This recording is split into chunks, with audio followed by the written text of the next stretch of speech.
Hi, I'm the Discerning Clerk, and I am back with my next installment of Deconstructing Babylon with the first animated movie, the one that put DreamWorks on the map, 2001's Shrek. Deconstructing Babylon is about examining the signs, symbols, and storylines of the mystery religions of Hollywood Babylon through a biblical framework. Everything I say is my own opinion based on what I've learned from the Bible and years of being sanctified by God's Spirit.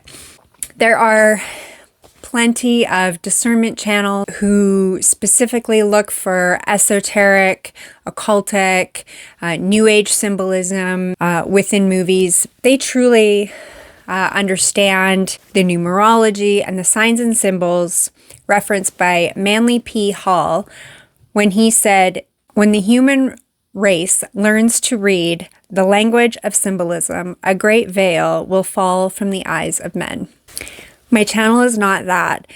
I don't have that kind of understanding, and I don't desire to look into those things.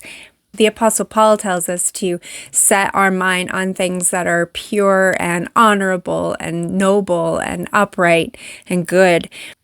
And it is through that framework that I engage the world and the entertainment that is so prevalent. And I know my takes are not just hot, they're hard to believe. It does require some upside down thinking, but it's not my intention to change your mind. I'm simply sharing my opinion, my perspective, and what God has taught me in case God meets you in movies the way he met me, so that we're not deceived.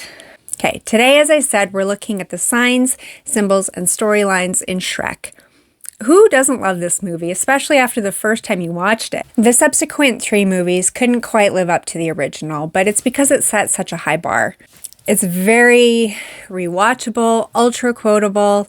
Its box office success and longevity are the very reasons I'm going to deconstruct it today, because I want to question the things that are propped up in the world, especially for the masses. In true fairy tale fashion, our story opens with a scroll. Once upon a time. Or in the beginning. Our unlikely hero is a green giant ogre, Shrek. And we already see some upside down storytelling. The ogres have often been known to be cannibalistic at worst and mean and ugly at best. Tolkien, in fact, was inspired by these creatures when he created the orcs from his Lord of the Rings anthology. But here, the ogre is the good guy. He's just a misunderstood victim of societal hatred, you guys. Anyway, we see the fairy tale characters and other magical creatures are being sold into slavery and presumably locked up. We see familiar stories and characters such as Pinocchio and Goldilocks and the 3 bears. 5 shillings for the possessed toy. Pinocchio itself holds a ton of symbolism, but we're not going to examine that one today. I've got a talking donkey. Did you know that there is an account of a talking donkey in the Bible? I can fly! He can fly! He can fly! He can talk! Numbers 22 gives us an account of Balaam, who was a wicked prophet from Mesopotamia. And Balaam directly disobeyed an order from God to not travel to Moab. When Balaam saddled his donkey for the journey, it says this, picking up in verse 22. But God was very angry when he went, and the angel of the Lord stood in the road to oppose him. Balaam was riding on his donkey, and his 2 servants were with him. When the donkey saw the angel of the Lord standing in the road with a drawn sword in his hand, it turned off the road into a field. Balaam beat it to get it back on the road. Then the angel of the Lord stood in a narrow path through the vineyards, with walls on both sides. When the donkey saw the angel of the Lord, it pressed close to the wall, crushing Balaam's foot against it. So he beat the donkey again. Then the angel of the Lord moved on ahead and stood in a narrow place, where there was no room to turn, either to the right or the left. When the donkey saw the angel of the Lord, it lay down under Balaam, and he was angry and beat it with his staff. Then the Lord opened the donkey's mouth, and it said to Balaam, You cut me deep, Shrek. You cut me real deep just now. What have I done to make you beat me these 3 times? Balaam answered the donkey, You have made a fool of me. If only I had a sword in my hand, I would kill you right now. The donkey said to Balaam, "Am I not your own donkey, which you have always ridden to this day? Have I been in the habit of doing this to you?" "No," he said. Then the Lord opened Balaam's eyes, and he saw the angel of the Lord standing in the road with his sword drawn. So he bowed low and fell face down. The angel of the Lord asked him, "Why have you beaten your donkey these 3 times? I have come here to oppose you, because your path is a reckless one before me. The donkey saw me and turned away from me these 3 times. If she had not turned away, I would certainly have killed you by now, but let her live." The story goes on, and Balaam is actually a very wicked prophet. But he is actually once more referenced by Jesus himself in his letter to the church in Pergamum in Revelation 2, verse 14. And he speaks against the false doctrine that teaches compromise and that Christian liberty means freedom to sin. I have to bring it up because I want to see if there are any correlations that show up as the story progresses. Much can be said about the ineffective short Lord of Duloc, but I'm going to suggest something here that is both hard to explain and hard to hear. When it comes to storytelling, we tell what we know, and we often frame the heroes and villains in our lives as such. When Jesus told parables about the kingdom of God, the Father is always good, kind, holy, forgiving, merciful, patient, loving. When God's enemies tell stories, God is ineffectual, detached, and far off, or straight up evil. It is my belief that Lord Farquaad here represents Yahweh, the way his enemies would see him and mock him. You're a monster! I'm not the monster here, you are! You and the rest of that fairy tale trash poisoning my perfect world. He's looking for them in order to make, in his mind, a perfect kingdom. And he learns he needs a bride in order to do that. Mirror, mirror on the wall, is this not the most perfect kingdom of them all? Well, technically you're not a king. You're not a king yet. But you can become one. All you have to do is marry a princess. So his options are Cinderella, who was not born a princess. She became a princess when she marries Prince Charming, her Prince Charming.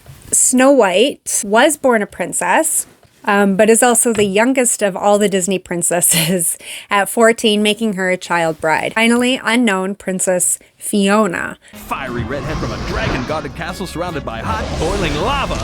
Yours for the rescuing, Princess Fiona! The name Fiona means fair-skinned stranger, and combined with the red hair are actually qualities of the Nephilim. Welcome to Duloc, such a perfect town. So this lord is willing to sacrifice the lives of his people to rescue his bride from the dragons. And I know it seems silly when he says it, But it's a sacrifice I am willing to make. because it is mocking what God is willing to give up for his bride. Shrek and Donkey head to rescue Princess Fiona like it's a regular Tuesday.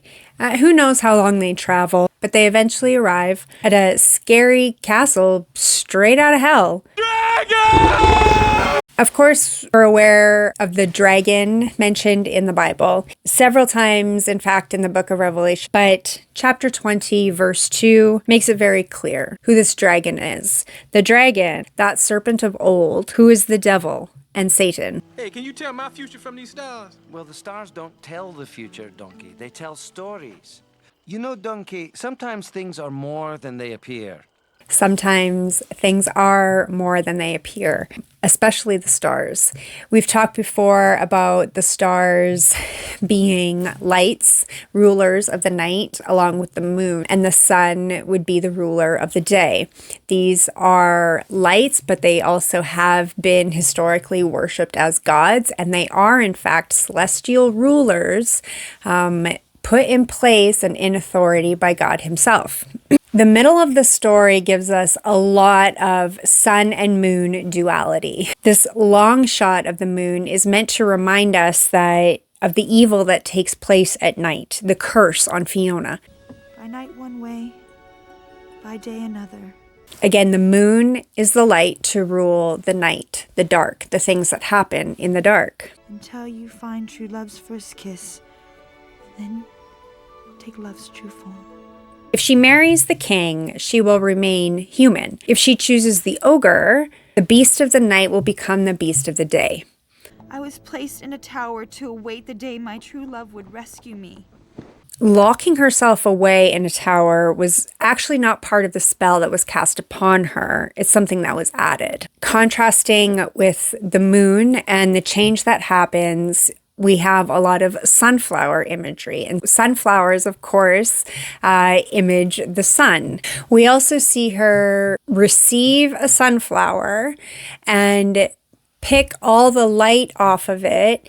So when she's done, she's faced with what looks like the moon, a full moon. Will you be the perfect bride for the perfect groom? And then the dragon shows up at the wedding. All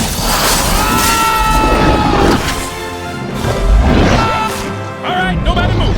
I got a dragon here and I'm not afraid to use it. The dragon may indeed have a chance against this small king, but he has already lost against the King of Kings and the Lord of Lords.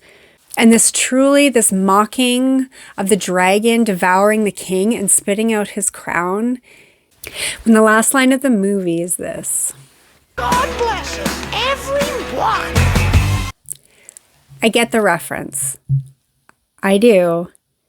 What God are you asking to bless us because...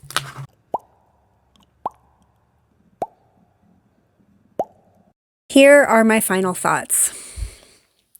And I have to be honest, I didn't think this is what I was going to discern with this. It's hard to say, and it will be hard to hear, I'm sure. Again, it is also just my opinion, though I always seek godly wisdom with every movie review I do. So it is my belief that this movie is an all-over mocking of God and his word. Lord Farquaad is a mocking image of Yahweh as a small, mean leader.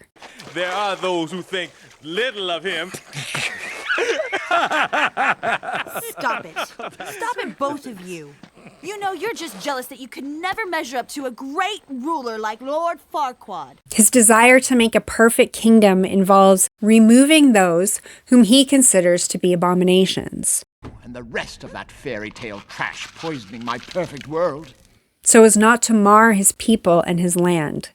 He desires a perfect bride for a perfect groom. Will you be the perfect bride for the perfect groom? Shrek and Donkey interchangeably and in an upside down way represent both the beast and the false prophet. When I consider the account of Balaam, the false prophet, and his talking donkey, except this donkey is not a beast of burden. You dense, irritating miniature beast of burden! He never carries anything, ever. Even when he's referred to as a steed, it's in a mocking way. And where would a brave knight be without his noble steed? All right, I hope you heard that. She called me a noble steed. She think I'm a steed. And it's mocking the humble nature of the donkey that God created. The way he speaks incessantly is the way he represents the false prophet. So many words, and they don't mean anything. It talks! Yeah, it's getting them to shut up, that's the trick! Shrek is the beast, the hideous, ugly beast. People take one look at me and go, ah, help, run! A big, stupid, ugly ogre. The beast doesn't have real authority in the world, yet those who are like him, the abominations, are drawn to him. Hey, don't look at me. I didn't invite them. Well, gosh, no one invited us. Princess Fiona is the bride, the church. In the mocking, she ends up married to the beast. In the image of the beast, dragon is the dragon, Satan, that ancient serpent who desires to devour the Lord and abscond with his bride.